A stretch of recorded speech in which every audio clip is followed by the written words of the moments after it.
Today, we are talking about that first go around when you are doing something new.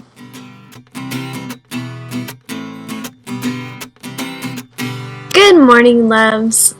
Happy Tuesday. The most amazing thing just happened. It was so crazy.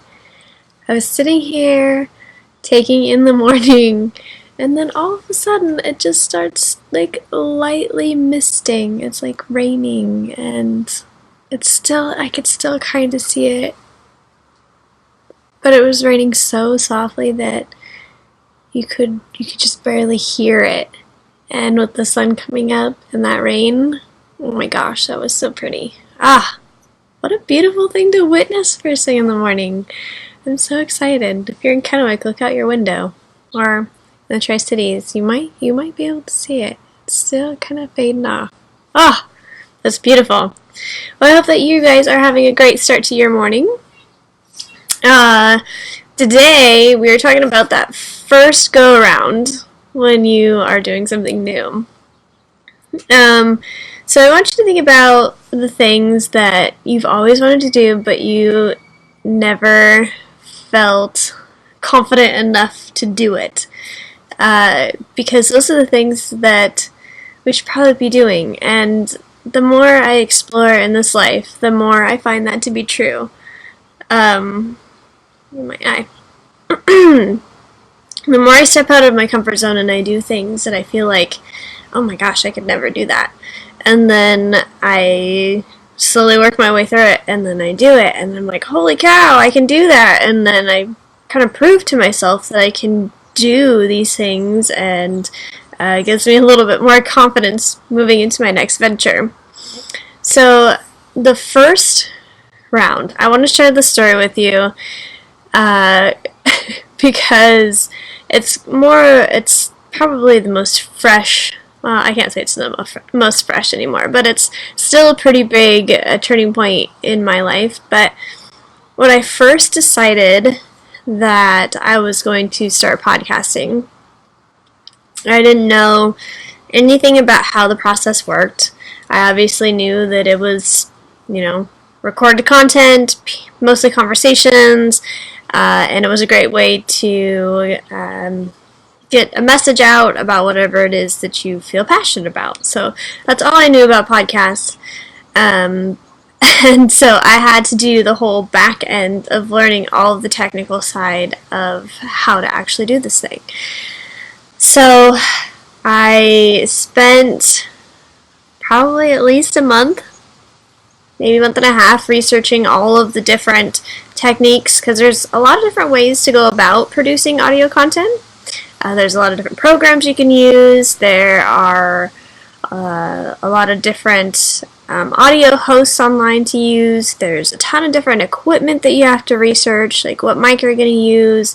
Are you going to do multicam? Are you even going to do a camera? Like, there's a lot to take in as far as the technical side. So I remember feeling so overwhelmed because I had a little bit of tech knowledge, but it was nothing like it used to be. Like, I used to be really tech savvy, but I had kind of let that go when, kids and other things happen. Like, we hit these points in life where or things that we used to really know kind of take a back burner because they're more prevalent things in our life. So that's kind of where I was at in this beginning process when I decided to do a podcast. And then there's also the whole setting up, well, what do I want this podcast to be about? And am I going to record by myself or with guests or all those different things too? And then obviously, because I chose to do the video element, I had to think about the studio aspect. And then again with the mic setup and equipment and cameras and all that jazz. So it took a lot of time to research and figure out, and a lot of trial and error and a lot of testing, especially on the program side. So I made it a goal for myself to release my first podcast on January 1st, 2018. And like I said, I had spent at least at least a month and a half doing the research part, and then 2 months before the scheduled release date, I spent a lot of time recruiting guests and formulating topics and pre-recording, because I really wanted to have a solid base before I launched this thing that I knew nothing about. At that point, I guess I knew a little bit, but I still felt like I knew nothing about. And I was running with the equipment that I already had, so I was still using my really old, I think it was, I got my laptop in 2008, 2007, so it was so old and it was so slow, and I didn't know that when you try to upload something on YouTube with a really old computer, it will take hours, like hours and hours and hours, and you run a really high risk of it crashing and not posting.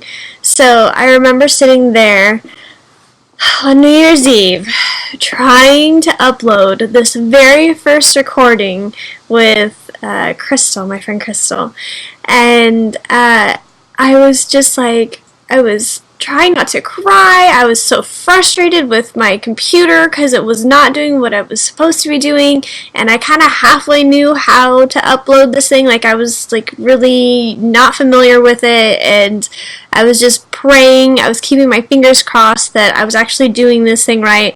So I let this first episode upload all night long, and when I woke up in the morning, it had crashed and it didn't post, and I was just like, oh my gosh, like, am I even supposed to be doing this? Like, is this like a sign that I am not supposed to be podcasting and I've done all this work and it's all for nothing? And I got in this really like deep hole of like, WTF, why, right?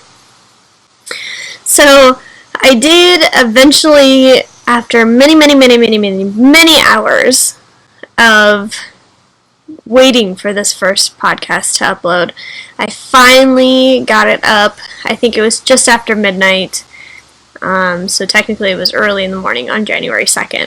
So I missed my first air date.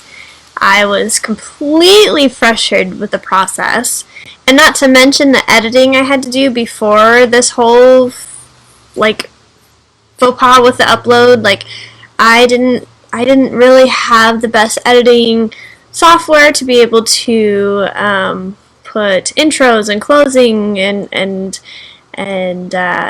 the recording mess with the audio, and so I had somebody else do that for me, and then for some reason my project got lost in the shuffle, and so I was waiting for them to even get me the first episode to be able to upload, which I then decided that I would learn that part and do it myself too, which, whole nother ballgame. And none of that really changed until I really focused on what tools I needed and building some formats for myself and figuring all that out. So basically, moral of the story is, the first time you try to tackle something that's really outside of what you typically do, but it's something that you're really drawn to do, you are going to feel this huge roller coaster of emotions, and it's going to be the hardest round with this project, especially if it's something that you want to do frequently, like a podcast. Like, you can release recordings as many times as you want. Like, it's something that is continuous. So just hang in there. The first round is always the hardest. That's just my experience. You might have experienced something different, and I would love to hear about that in the comments, because 9 times out of 10, the first round is that trial and error round where you're still trying to like dig through and learn and sort out, and if you don't have a team of people to do it for you or with you, then you're on your own, man. You gotta learn it, you gotta do it, you gotta figure it out. So, and that takes a lot of time and effort. But if it's something that you're really passionate about and it's something that you really want to do, you'll be so happy that you took that time to learn and to figure out how to do it. And I have something exciting! I have something so exciting. So this speaking of first rounds, I'm going to show this to you, and it's not the final, but it's getting closer. It is so close. I just have to figure out a few formatting issues. I got my very first copy of I See the Moon. This is my first children's book, and I will be selling these soon after I get it all formatted. But this is something that I've been working on and working on concepts for about a year. And for me, that it feels like a long time, but it's something that I was kind of working on in the background, so it couldn't take the forefront until recently. But I'm so excited, and now that I've gotten this first one almost all the way figured out, like, I feel so much more confident moving into the next couple of children's books that I have and that I'm writing up concepts for, and it's just an exciting time. That is what you do all the work for. That is the thing. You just have to keep that end goal like right here, like right smack dab in front of your face, so that way you can keep moving and keep working through that first round. And like I said before, the time and the effort will be so worth it. I encourage you guys to step out of your box, write down those things that you have always wanted to do but have always been too afraid to try to do, and go after one. Try it. Learn. Fail. Learn more. Fail again, and when you get to the end and you see the finished product of whatever it was that you were striving for, there's nothing better. You're going to love it. On that note, I will leave you guys. Those are my thoughts for today, and we'll chat soon. Ta-ta!